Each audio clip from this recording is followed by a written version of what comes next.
Contradictory declarations from Belle Esther, the lady whose baby allegedly disappeared at the Douala Lakantini Hospital today, after declaring some days back to her reporters that she was 8 months pregnant when she got to the hospital and gave birth to a baby she never saw. Today at the Douala Lakantini Hospital, in front of the Minister of Public Health and the hospital authorities, her lawyer says something else. Barrister Kamwan Limen says Esther was only 4 months pregnant and that there was no baby theft. Still on our major stories, over 25 persons have been kidnapped by unidentified individuals in Ako subdivision, Dongamantum division of the northwest region of Cameroon. Nigerian Fulani herdsmen are suspected to be the brain behind the attack. Details and more of the stories will be yours in few seconds. Stay with us.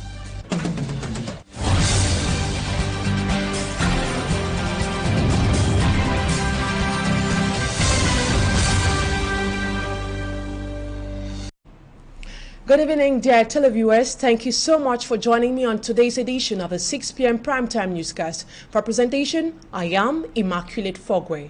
We begin this newscast with insecurity this time around the northwest region as in kidnap incident that occurred in Ako. Uneasy calm reigns in Ako subdivision, Dongamantum division in the northwest region after over 20 people were kidnapped from the 5 villages within the subdivision by large herdsmen from Nigeria. Local authorities are calling on the population to be calm as they seek for solutions to enable their release. Magic and Gable reports. In the heart of Ako town in Dongamantum division of the northwest region, bike riders are angry. Transporters Union, popularly known as Aucun Union, are on a sitting strike. Reason being that some of their colleagues were kidnapped and are in bushes. So they decided to go on a sitting strike. Faced with this situation, the administration decided to come and intervene. What could be done in order to release or to save this or some of these their colleagues that are in captivity? That is the present situation in Akota. It is alleged the bike riders got furious after 5 of their colleagues were kidnapped by suspected Fulani herdsmen from neighboring Nigeria. The first raid by the suspected Fulani herdsmen took place on April 1, 2023, with 18 people kidnapped in Buku village, which is on the border of Cameroon and Nigeria, before a second raid on April 2, with 2 persons abducted, and the last on April 5, 2023. This time around, the suspect took away 22 people. The divisional officer of Ako subdivision, who heard about the current situation, went to calm tempers of the angry bike riders while promising them that their colleagues and others will be released soon. The mayor of Ako subdivision, Godlove Nkenyan Kwai, talking to us on phone, says for now, nothing concrete has been done since it was an armed attack. They are not communicating with us steadily. There is no good network coverage in Ako subdivision. So we can only suspect based on the border entry point and where they launched their operation. So we suspect that there will be between the border and the village where the operation took place. So that is the far we can go as far as understanding where they are found at this moment. As a result of this raid orchestrated by suspected Fulani herdsmen from Nigeria, villages like Buku, Abafum, Akwancha, and Abutu, all border villages, are empty as natives have run either to Abonishi, Ako town, and some neighboring villages in Nigeria. For now, local authorities don't know the whereabouts of the kidnapped civilians of villages within Ako subdivision. To operate with these guys or have any kind of dialogue with them because they have not reached out to us. They are armed group. I don't have the aptitude to even try to reach out to them. They are armed group. So the only thing we have done at the level of the municipality or the council is to reach out to the authorities. We have reached out to the governor, to the senior division officer. We have reached out to the minister of this territorial administration. We have reached out to all of these people through our political elite who is doing a great job to make sure that this situation is attended to at the speed of light. The silence of the Northwest administration since the incident occurred has been a disturbing factor to the people living in affected villages. So that is the news that is just reaching us at this moment, the 5th of April.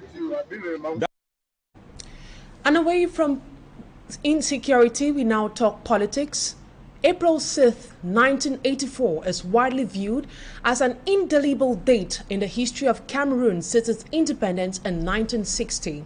On this date, the most crucial event, which is an attempted coup d'etat to overthrow President Paul Biya, was orchestrated by some presidential guards.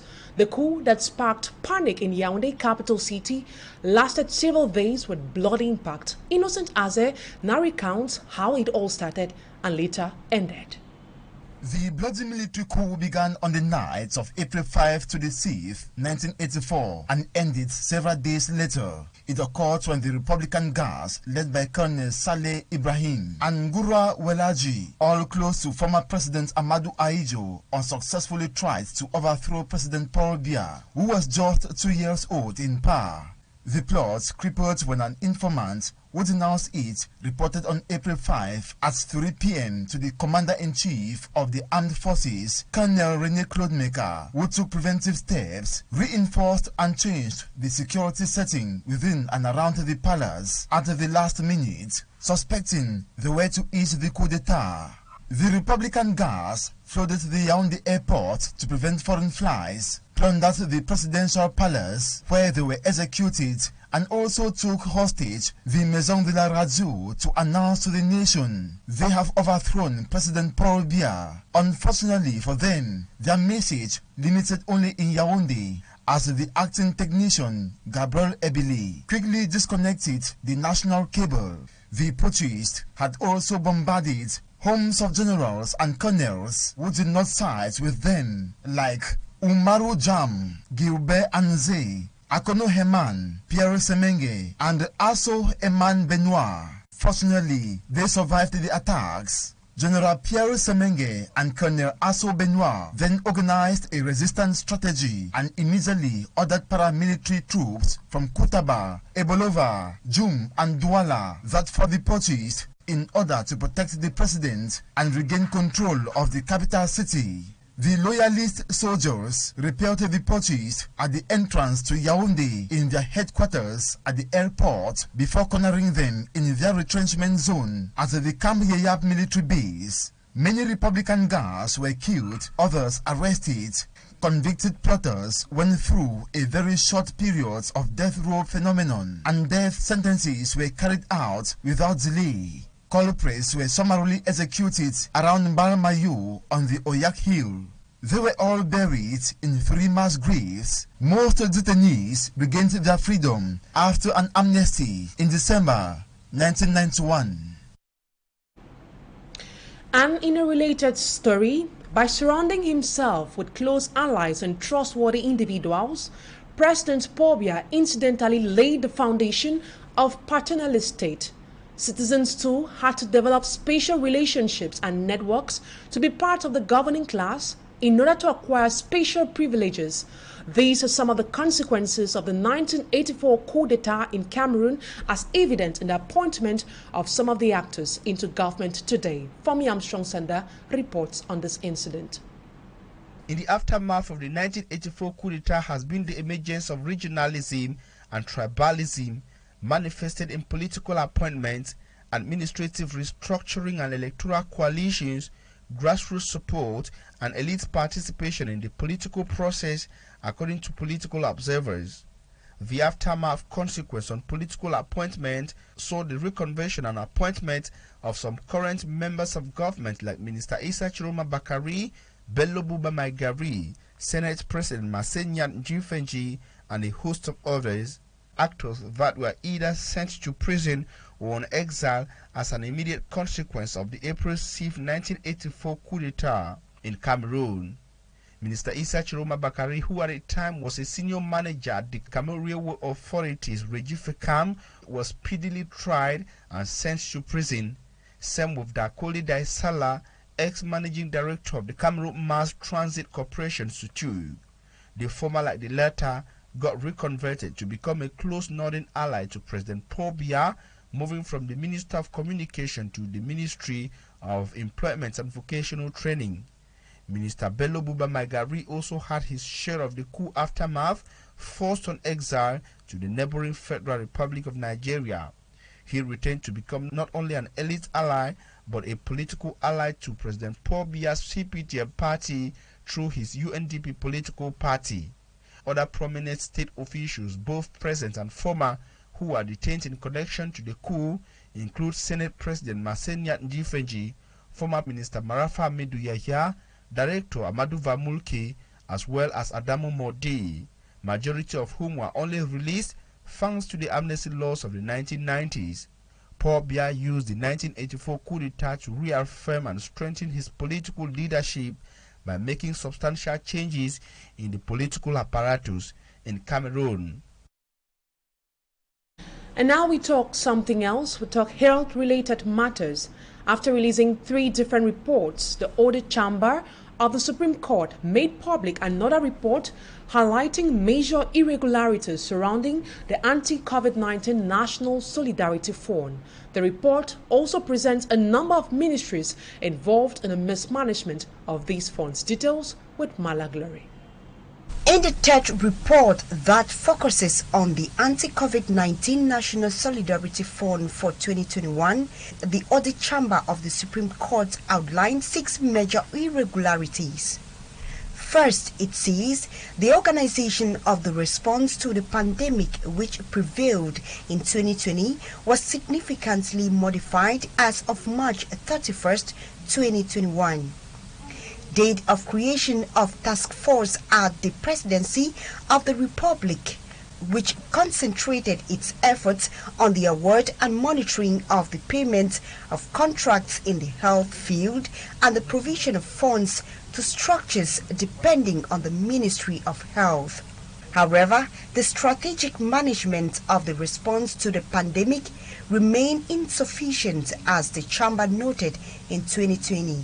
Secondly, 75.5% of the 143.3 billion francs CFA of expenditure recorded in 2021 was devoted to the health component, that is 108.9 billion francs CFA. The implementation of the vaccination program was the flagship measure of the 2021 financial year at the cost of 69.3 billion francs CFA.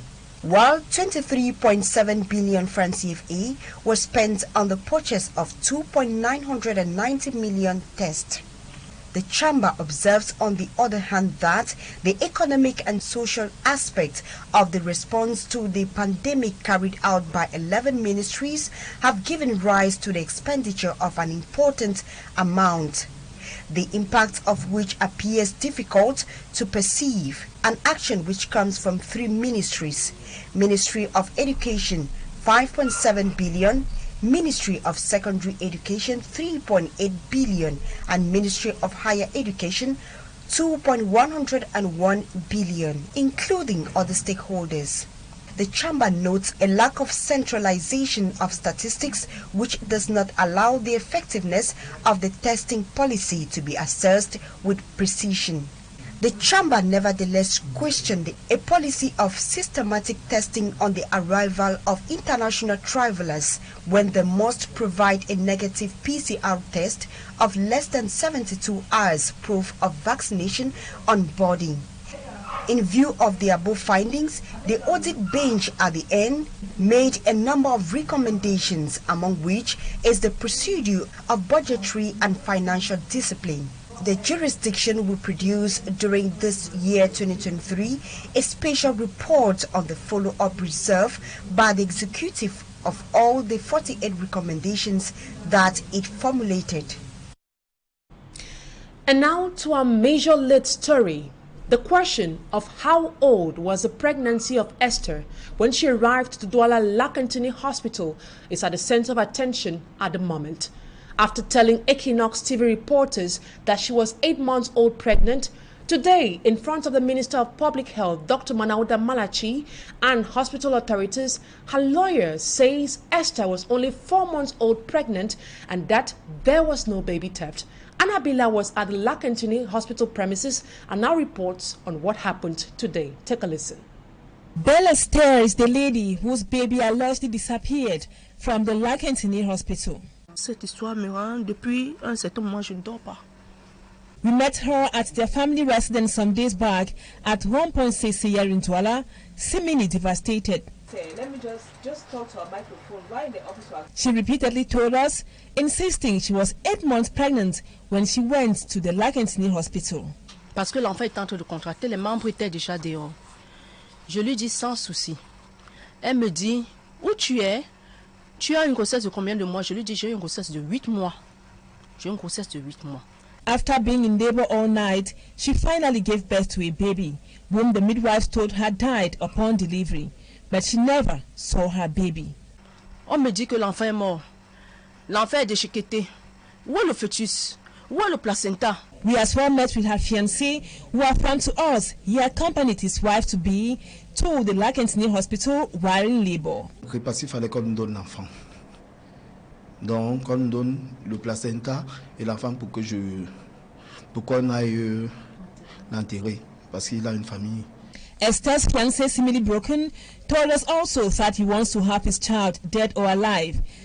Donc du coup, ils nous disent que non, le placenta était là, l'enfant était là, et ça sent, ils ont pris, ils ont jeté. On ne demande que mieux. And after our report on the alleged baby disappearance at the Lakentini Hospital, the Public Health Minister, Dr. Manauda Malachi, paid a visit to the health facility where the storyline changed completely. Je sors et on fait mon deuil parce que je sais ce qu'est devenu le fœtus en question. Je peux que rendre gloire à Dieu. A meeting presided by the Minister for Public Health, Dr. Manauda Malachi. In attendance, the governor of the Littoral Region, Samuel Tudeneva Hatiboa, the director of the Lakentini Hospital, Professor Noel Esomba, Belle Esther's family plus their lawyer and other top hospital staff, the suspended midwives inclusive, took place behind closed doors. Journalists were told to stay out. At the end of this famous meeting, media men and women were told not to ask any question. Only declarations were made. The medical doctors, so many of them, we've looked at the reports and we came to a conclusion, honestly, that the child was not a full child yet, but a fetus, as they call it in medical terms, and that it was discarded. Those revelations and explanations made us to come to one conclusion, that there was no child stolen. And we all, with my client and the family, we judge it necessary to put an end in this squabble. So we've taken a decision, a resolution, to put an end to the ongoing crisis and the investigations open to that effect. I want to tell the public that I am the same lawyer they know who stands for the truth. Minister Manauda Malachi steps in also and adds that there was no baby theft at the Lakentini Hospital, but just a problem of communication. De littoral, nous avons conclu à cela qu'il n'y a pas eu de vol de bébé et qu'il y a un problème quand même de communication au niveau de Lakentini. At the end of it all, the question still remains, even if there was no baby, where is the 4-month-old fetus? Who is not telling the truth or who is telling a lie? The answer is still in the air. We are here at the Lakentini Hospital, precisely at the maternity ward, the department from which Belle Esther told us earlier that her baby disappeared. At the time of this report, the meeting between the Minister for Public Health, Dr. Manauda Malachi, family members and also the lawyers just ended. The family lawyer told the press that there was no baby theft here because there was no baby. And Dr. Manauda Malachi on his part declared the baby disappearance scandal at this hospital closed. At the end of it, all the parties seem to be speaking the same language. Reporting from the Lakentini Hospital, we are Theophile Chunke, Julien Beth Bisai, and myself, Annabila Leke, for Equinoxe Television. And in a related story, the missing baby saga at the Douala Lakentini Hospital has prompted the reaction of many Cameroonians on their various social media platforms. Musicians, actors, and social media influencers have expressed concerns with regards to the missing baby saga. Our reporter, Asia Lucy, read through their social media platforms or pages and compiled the following report. Prominent Cameroonian musicians and movie actors have expressed dissatisfaction to the disappearance of Esther Aurelie's baby. To Mani Bella, it is scandalous that in 2023, some health professionals are still involved in stealing newborn babies from hospitals. She further says health professionals in hospitals have no right to bury a newborn baby without the consent or the presence of the child's parent. She wished that authorities act quickly and those in charge of the hospital must respond to questions charged against them. Prominent artist Grace Ndeka on her page prays for God's mercy while questioning those who committed the act. Kares Fotso on her part is asking what really happened to Aurelie's baby and how can a baby be missing in a hospital. To Coco Ajante Hospital to make use of new methods like elsewhere. When a woman gives birth, a loved one or family member must be present. Another artist, Lady Pons, on her page wonders why the Lakentini Hospital should be involved in a horrible and inhuman scandal after the dramatic case of Monique Kumantekel. She questions why some people are cruel, wicked, and inhuman. She adds that if there were complications, the placenta and the body of the baby would have been given to Estelle. Another artist, Chris M, on her post is asking where the baby of Esther Ole has gone to, while Mireille Blanc says she feels bad for Esther who went to the hospital to give birth but returned home without her child because it was snatched away. A situation Mireille Blanche thinks no mother should go through. An actress Amy Dani Basson equally reacted on her Facebook page. She thinks there are places where citizens should feel free. She writes, what use are our hospitals to us if our babies disappear without a trace? Should we give birth in our homes? Another artist, General Vasero, writes on his page saying it was Vanessa Chachu, today Esther Aurelie. These, amongst others, are reactions from prominent Cameroonian artists following the missing baby saga. And the question where this fetus is still remains hanging. We now talk economy. The two employers giants in Cameroon, GCAM and ECAM, are strategizing and building up a new platform to set up for the fight of the protection of the interests of enterprises in the country. Both organizations have signed a merger treaty. Babila Jonathan reports on the stake of the come together. Take a listen.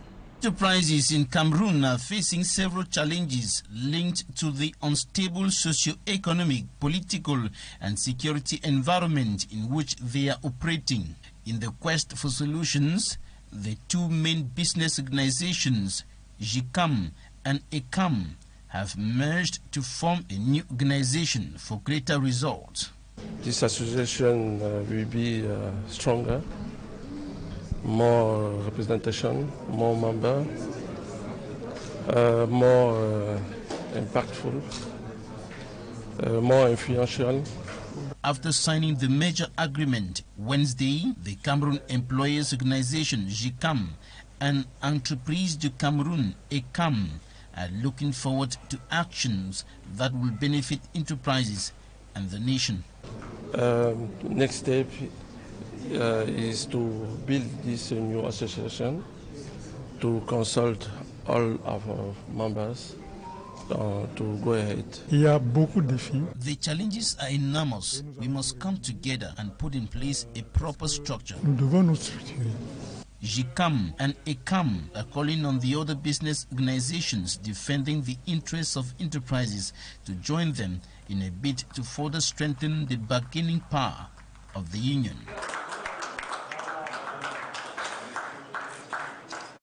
And that economic report done by Babila Jonathan puts a cap to today's edition of the 6 p.m. primetime newscast. Thank you, ladies and gentlemen, for your keen attention. Stay in the company of more interesting programs on Equinoxe Television. See you tomorrow at 6 p.m. God willing. So long.